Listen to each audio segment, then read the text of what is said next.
L'illusion du choix. Comment on te manipule sans t'en rendre compte. Maîtriser le double lien pour l'utiliser à ton avantage et ne plus le subir. Livre audio complet. Introduction. Si ces genres de contenus vous apportent quelque chose, abonnez-vous pour ne pas rater nos prochaines publications. Laissez un j'aime.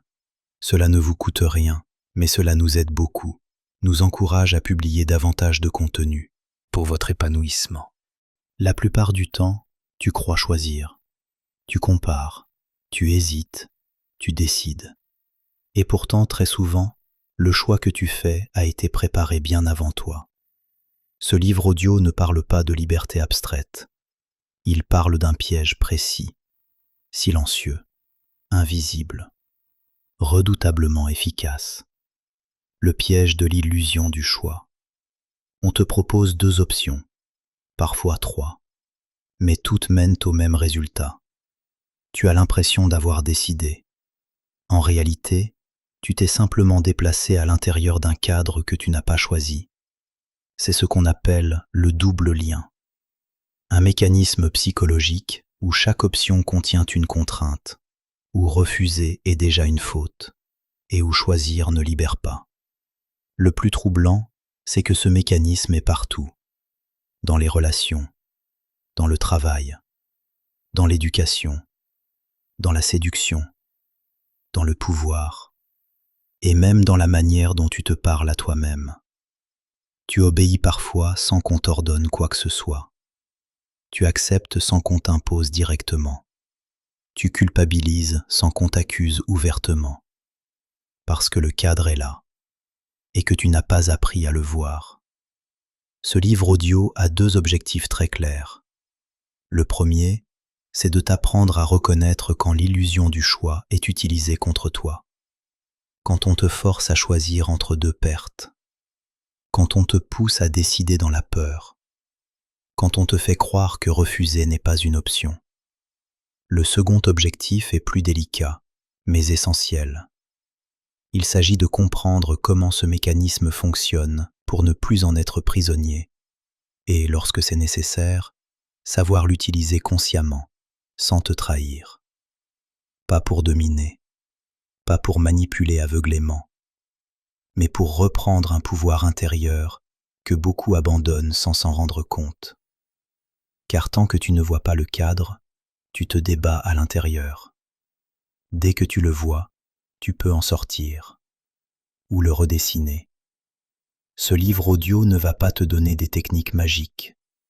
Il va t'apprendre à penser différemment, à repérer les fausses alternatives, à refuser les choix piégés, à créer une 3e voie là où on te disait qu'il n'y en avait que 2.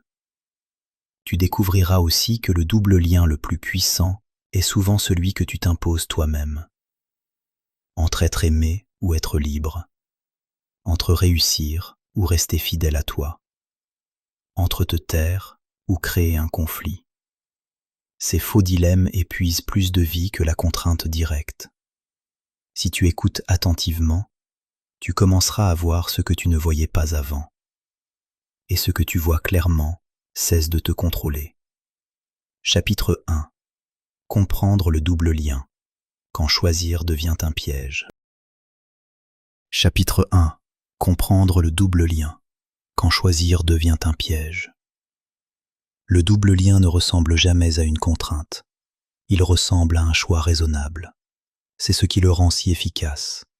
On ne te force pas, on te propose 2 options, parfois présentées comme opposées, parfois comme complémentaires, mais toujours enfermées dans le même cadre. Choisis ceci et tu perds cela. Choisis cela et tu perds autre chose. Dans tous les cas, tu perds quelque chose d'essentiel. Le double lien fonctionne parce qu'il transforme la contrainte en responsabilité personnelle. Si tu souffres, c'est que tu as mal choisi.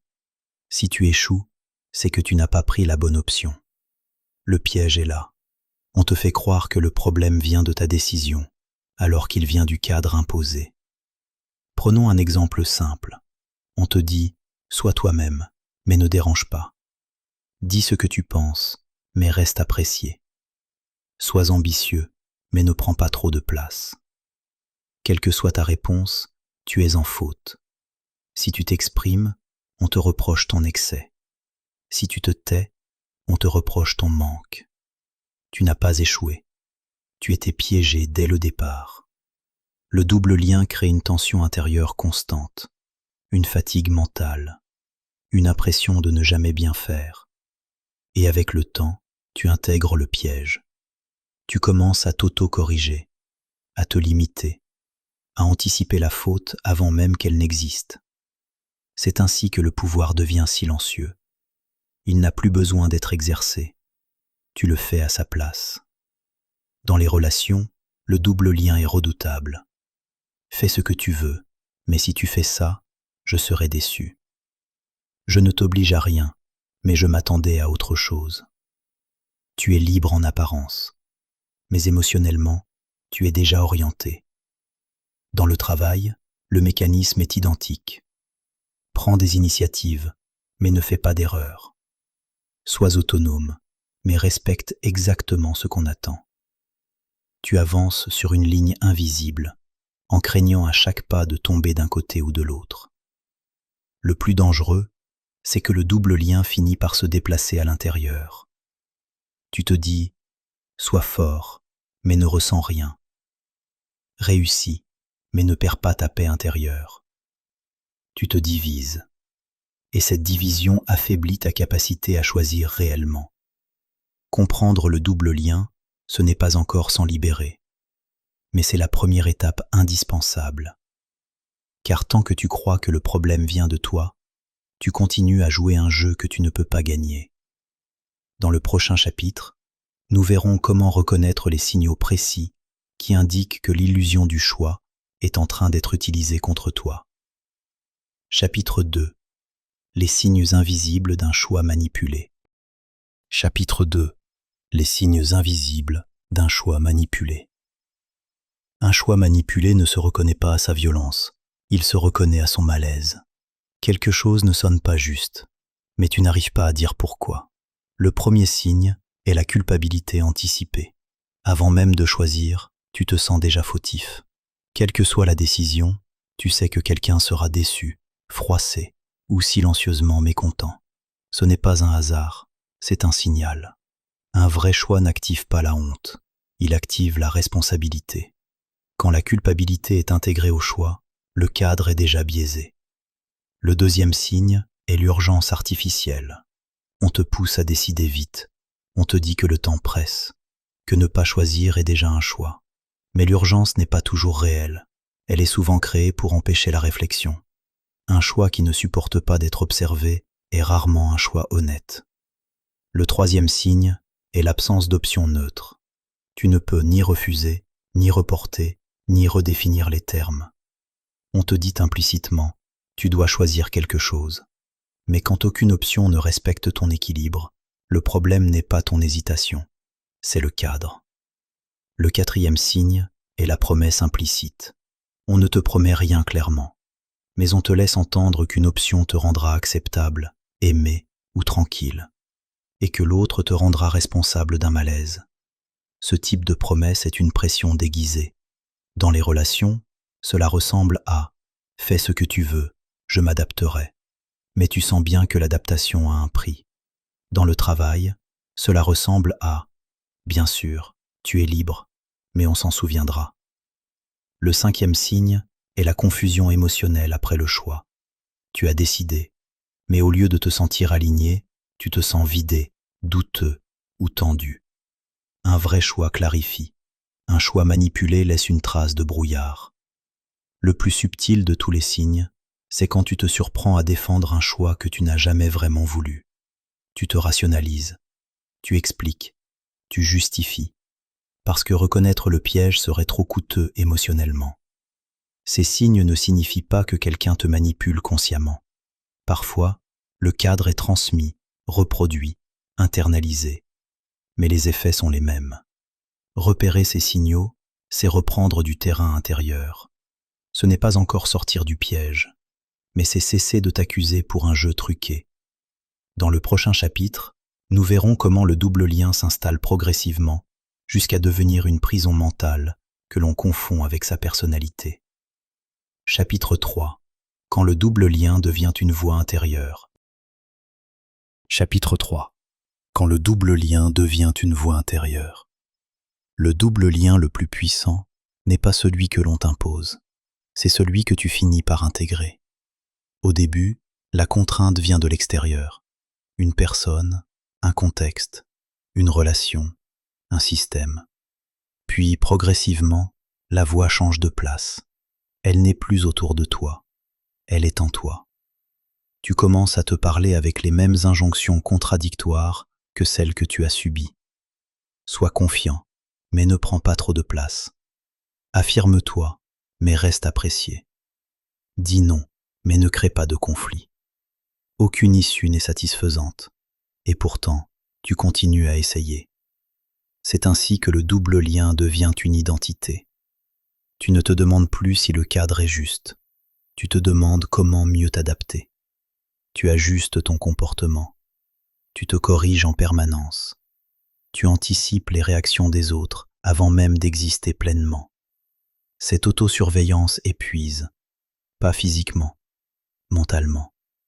Elle crée une tension constante, une fatigue sans cause apparente, un sentiment diffus de ne jamais être complètement à ta place. Le plus pervers, c'est que tu appelles cela de la maturité, de l'intelligence émotionnelle, de l'adaptation sociale. Mais en réalité, tu es divisé. Une partie de toi agit, une autre observe, juge et rectifie. Tu n'es plus libre. Tu es stratégique en permanence. Dans ce contexte, le choix disparaît presque totalement. Chaque décision devient un calcul. Chaque parole un risque. Chaque silence une interprétation possible. Tu avances, mais sans élan.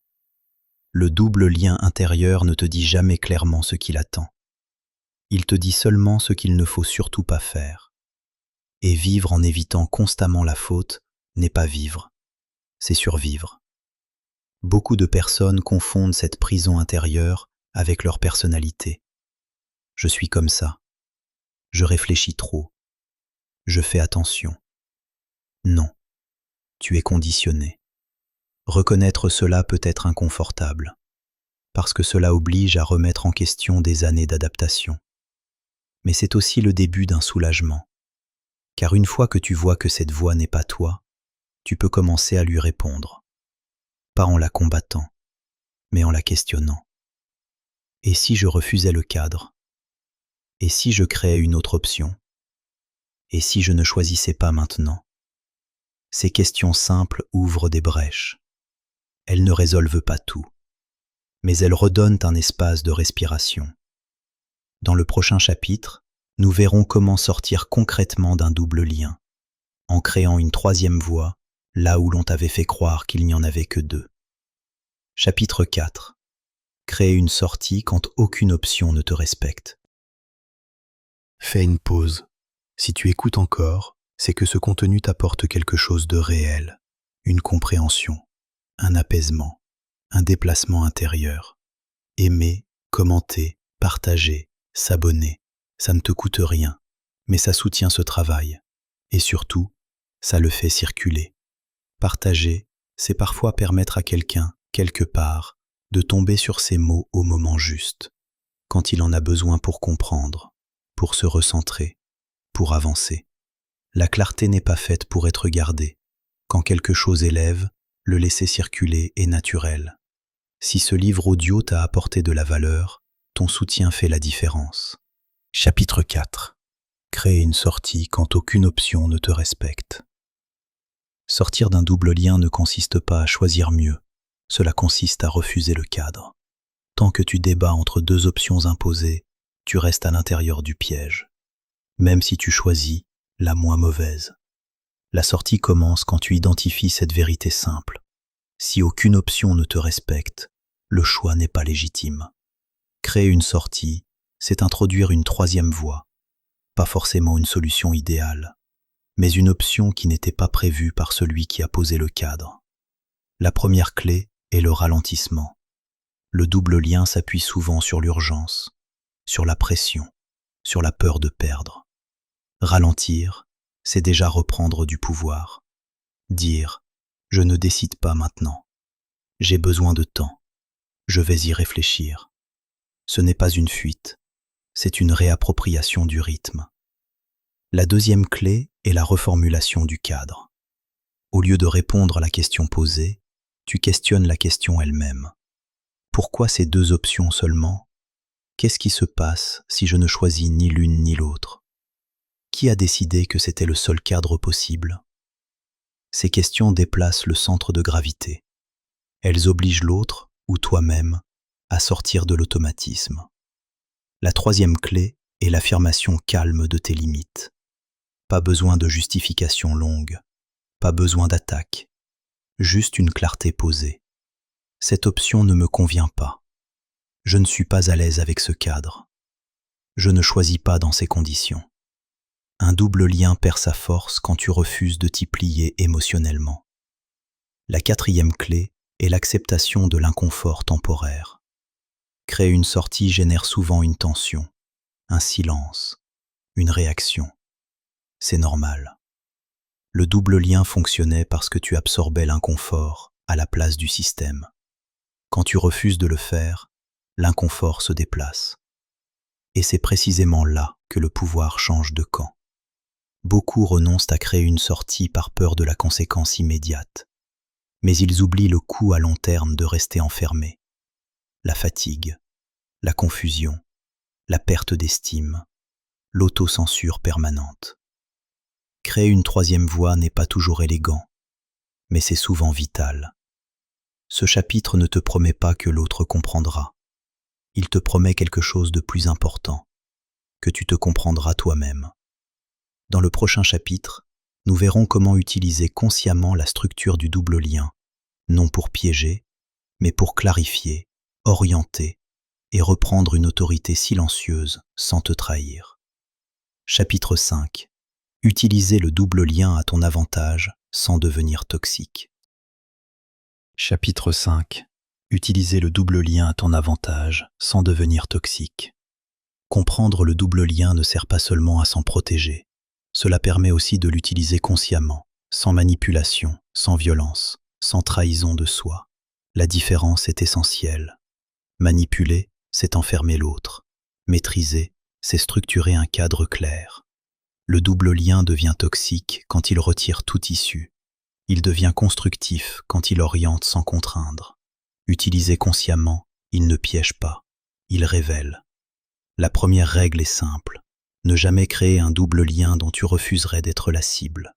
Si une structure te mettrait mal à l'aise si elle t'était imposée, alors elle n'est pas juste. L'usage sain du double lien commence toujours par l'éthique intérieure. La deuxième règle est de laisser une porte réelle. Un cadre peut orienter, mais il doit toujours permettre le refus, le report ou la redéfinition.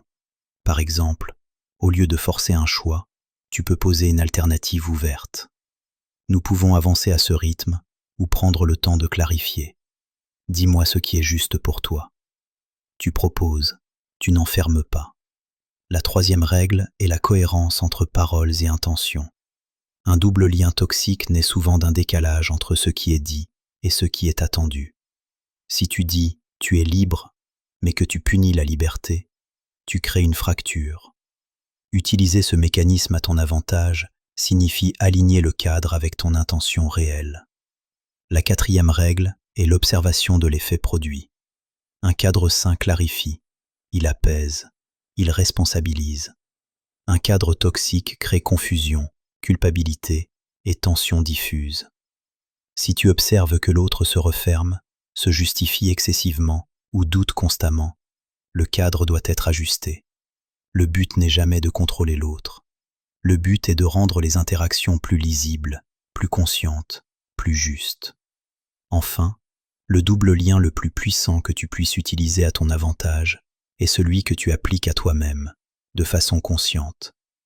Par exemple, soit je reste dans cette situation en l'acceptant pleinement, soit je la quitte sans me justifier, mais je ne reste plus à moitié. Ce type de cadre ne t'enferme pas, il te responsabilise. Il t'oblige à choisir en conscience, pas sous pression. Maîtriser le double lien, ce n'est pas devenir plus habile socialement, c'est devenir plus clair intérieurement.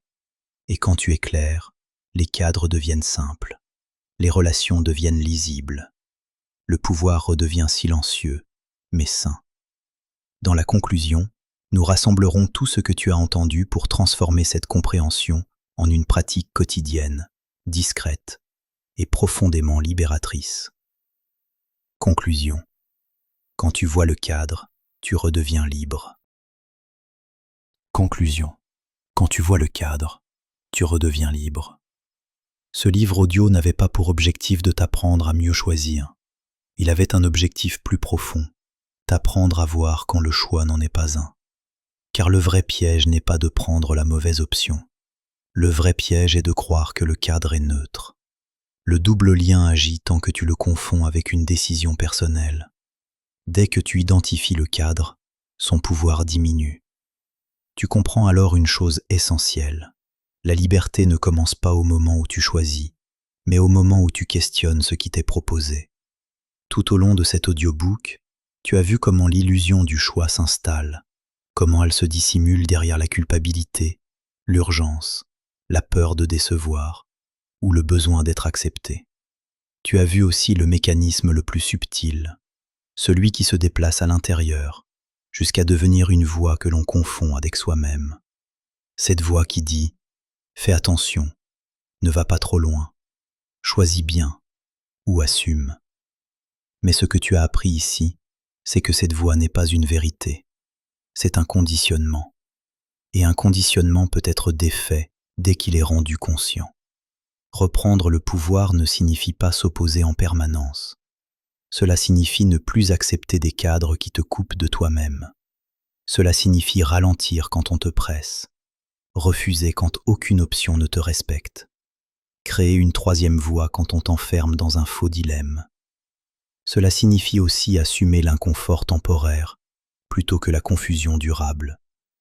Tu n'as pas besoin de convaincre, tu n'as pas besoin de te justifier sans fin, tu n'as pas besoin d'expliquer ta lucidité. Voir le cadre suffit. Et parfois, le simple fait de ne plus jouer change entièrement la dynamique. Ce livre audio se termine ici, mais l'observation commence maintenant.